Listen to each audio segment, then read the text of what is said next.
What up, Viking fans? And thank you for tuning in to the Skol State of Mind podcast. Well, the start of our Viking season is right around the corner. The Vikings will head to Chicago and face the Chicago Bears for the first game of the season. And I can't wait. I got so many questions that I need answers to. I mean, there's so many storylines surrounding this game.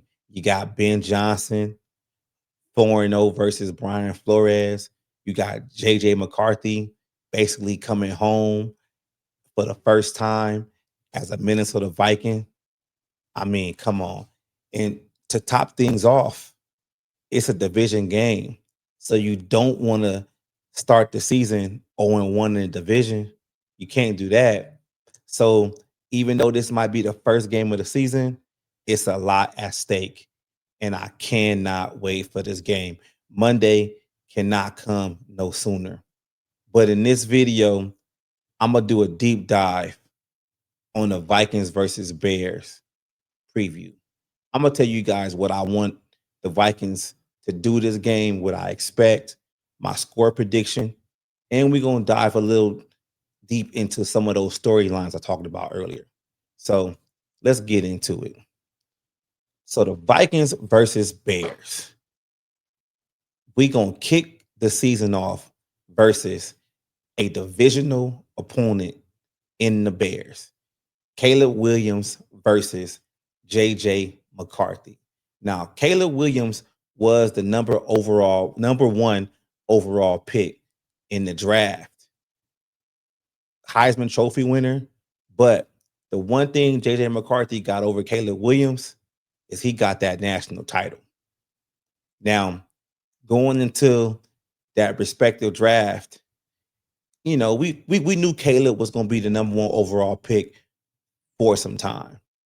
We didn't know where JJ McCarthy was going to, end up. I mean, in the beginning, I didn't even think McCarthy was going to enter the draft. But as soon as Harbaugh went to the Chargers, yeah, he put his name in the hat.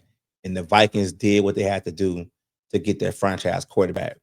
I think McCarthy is coming into this game feeling like he got to prove a point to the league because it was a lot of chatter around, respective analysts or whatever, that he was basically just a handoff merchant.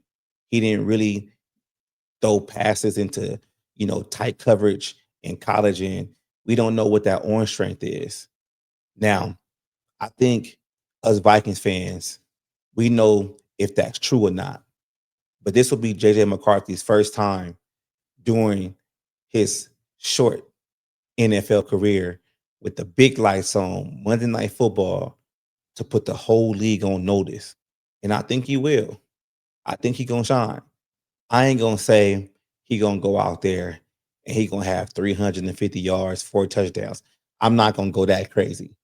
But I think JJ McCarthy is going to prove a point. He's going to show y'all that he can be a franchise quarterback in this league. Now, one of the storylines that I really want to talk about that's deep on my heart is Brian Flores versus Ben Johnson. Now, if you know, Brian Flores has not beat a Ben Johnson led offense in 4 tries. Now, I hear people keep telling me, well, you got to understand, this isn't the same offense that he had in Detroit. There's no Sam Laporta. There's no Amon-Ra St. Brown. There's no Jameson Williams. This isn't the best offensive line. And I get that and I understand that. But the question I ask is, what if, and this is hypothetically speaking, what if Ben Johnson has Caleb Williams out there looking like Jared Goff and he's basically carving our defense? What are we going to say then? And this ain't no slight against Brian Flores. I respect the man. I think he can coach a good defense. But I have my gripes. I really want this defense to come in to Chicago and actually dominate because that's what they look like they can do on paper. But we all know there's no such thing as paper champions. I think if JJ McCarthy has to go in Chicago to prove a point. I think Brian Flores got to set the tone for this team, and he has to dominate that Chicago Bears offense. Do I think he can do it? Hell yeah. With the additions of Hargrave and Allen in the middle, Brian Flores might not have to blitz as much. He can get consistent push in the middle, and that will actually allow Van Ginkel, Grenard, and maybe even Dallas Turner to get to the quarterback a little bit faster. So I just can't wait for it to happen. I can't wait. So let's talk about the injuries real quick. Let me bring up my other screen. Now, here's the Minnesota Vikings injury report. You got Christian Darrisaw with a knee. Did not practice on Thursday, but today's Friday. Full participant.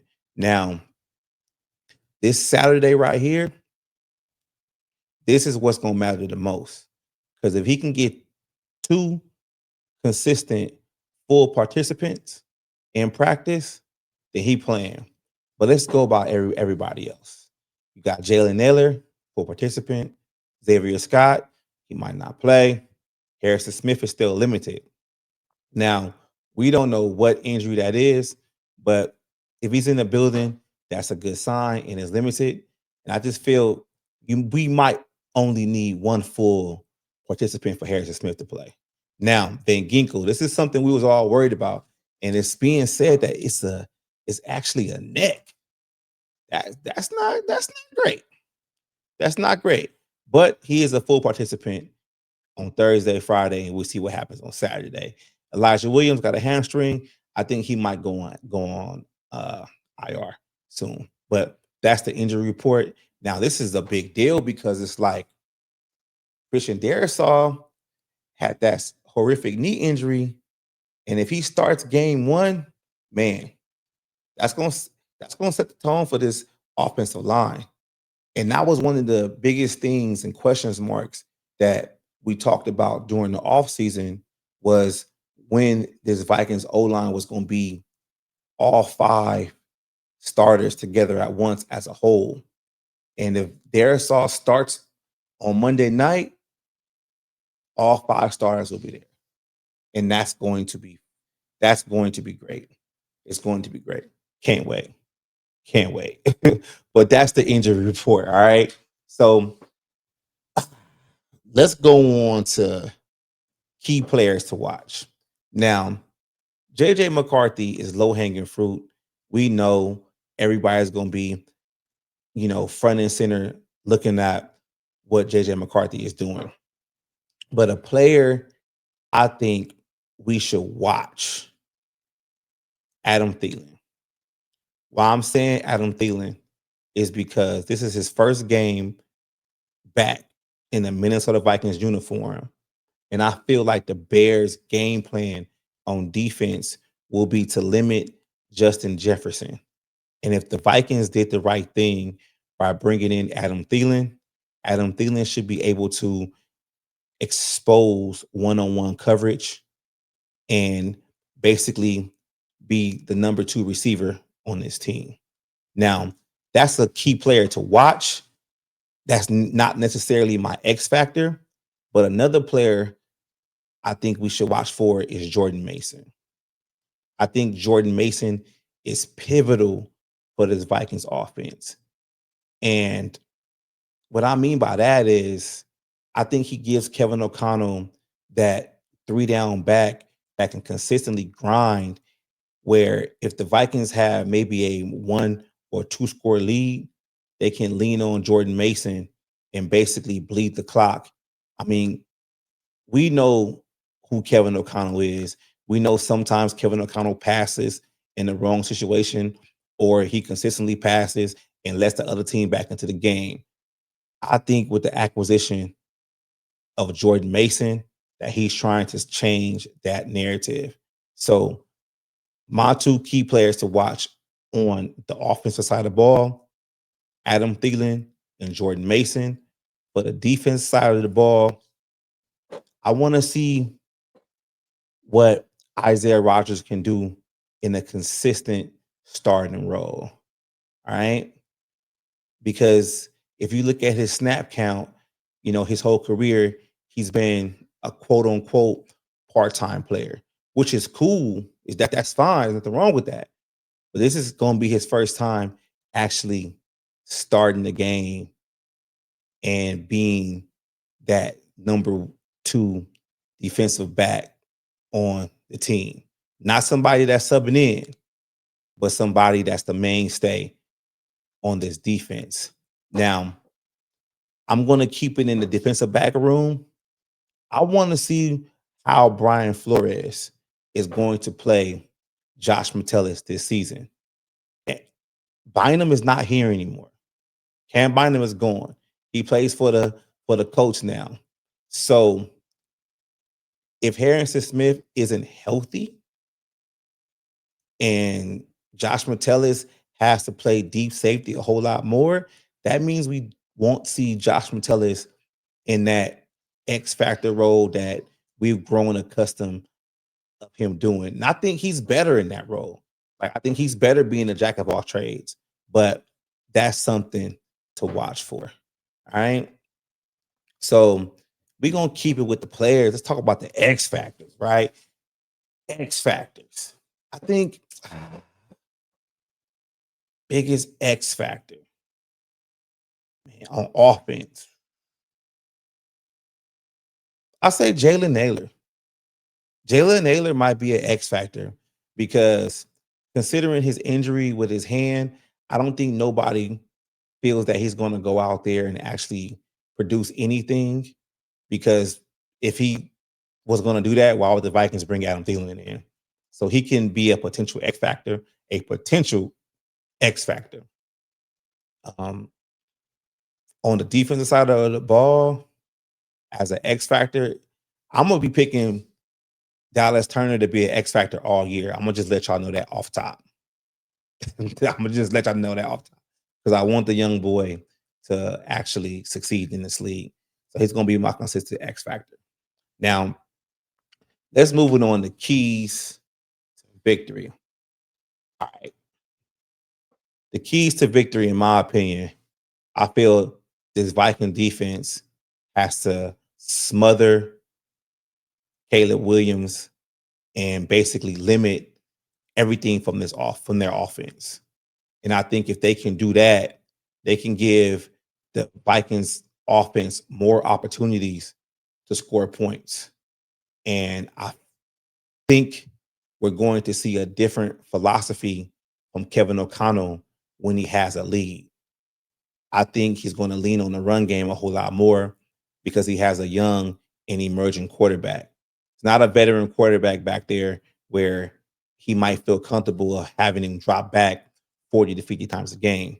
This running game that Kevin O'Connell is trying to bring back to Minnesota is going to be important for this team in the long run.